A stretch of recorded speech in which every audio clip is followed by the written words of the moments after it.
Bonjour, voici donc la présentation d'un petit cabriolet coccinelle 1303, voiture d'origine française, donc fabriquée à Osnabrück en Allemagne chez Karmann à la fin de l'année 1978, donc un des tout derniers millésimes, millésime 79, puisque la production a cessé cette année-là. Voilà, cette 1303 pardon, est une 1600 cm3, donc modèle LS. Donc on reconnaît facilement le moteur 1600 cm3 avec son code numéro moteur AS. Donc là c'est un moteur 100% d'origine. Donc le code AS, on le voit ici. Voilà, donc électricité alimentée par un alternateur 12 volts. Et là tout est d'origine, spécifique à cette année-là. Simplement le haut moteur, culasse, cylindrée, segmentation a été refait. Le bas moteur est d'origine.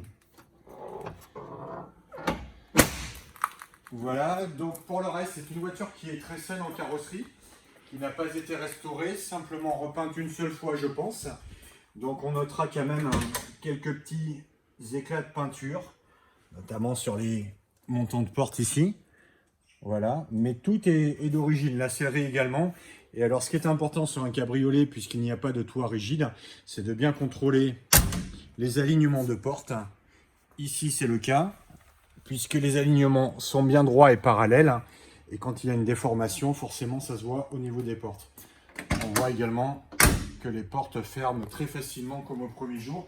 Idem pour l'autre côté. Alignement de porte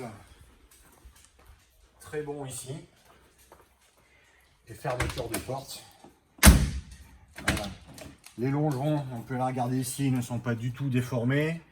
Les alignements, les soudures, tout est bon.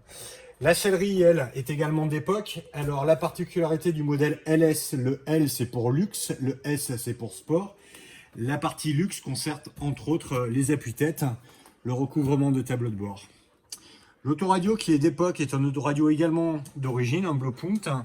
Par contre, il n'a pas été rebranché parce qu'un autoradio moderne avait été monté dans cette voiture et le précédent propriétaire a remis un autoradio d'époque simplement pour cacher le trou au niveau du tableau de bord. Voilà, deux petites ceintures de sécurité 2 points. Donc on va décapoter. Ici, poignée, tout simplement, crochet.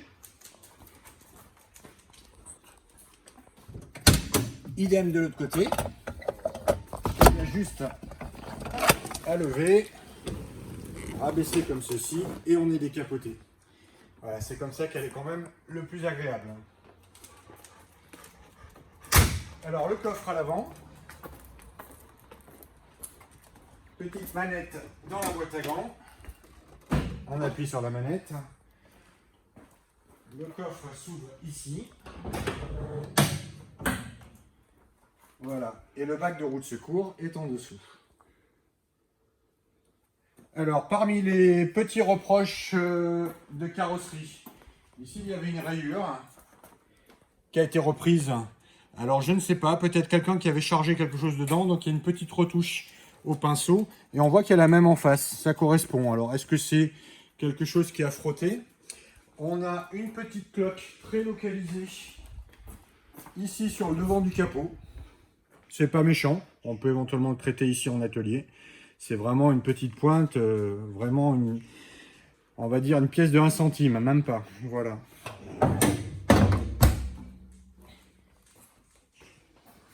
Pour le reste, eh bien, la voiture est toute d'origine, prête à rouler. Le contrôle technique est à jour, il date de la semaine dernière. Et on va donc maintenant vous la monter sur le pont afin que l'on puisse vérifier les dessous. Donc j'ai monté la voiture sur le pont afin de pouvoir voir les dessous et les passages de roues, tous les endroits qu'on ne voit pas quand elle est posée au sol.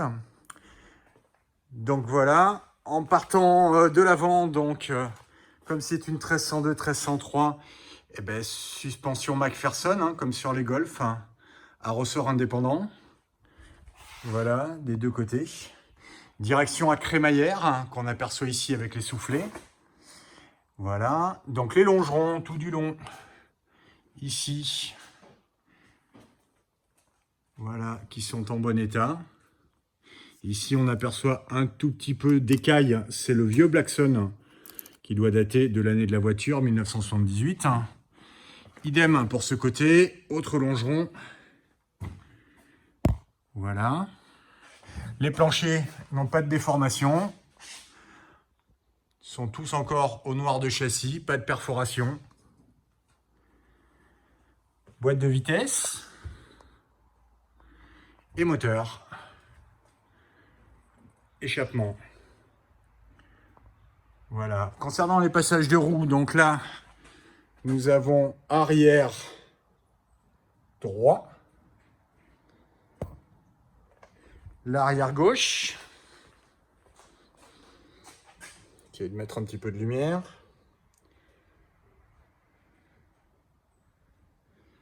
Avant gauche. Donc on voit les ressorts qui dépassent au-dessus puisque les roues pendent dans le vide. Le klaxon ici. Voilà. Et donc avant droit, idem. Voilà. Donc tout le dessous a encore son noir de châssis d'époque. Par endroits, il s'écaille un petit peu, on le voit ici. Vous voyez, un petit peu d'écaille. On pourrait éventuellement y remettre un petit coup de noir pour le protéger. Mais bon, je vous confirme que cette voiture n'a pas du tout de corrosion perforante. Ça a d'ailleurs été vérifié au contrôle technique la semaine dernière. Voilà donc.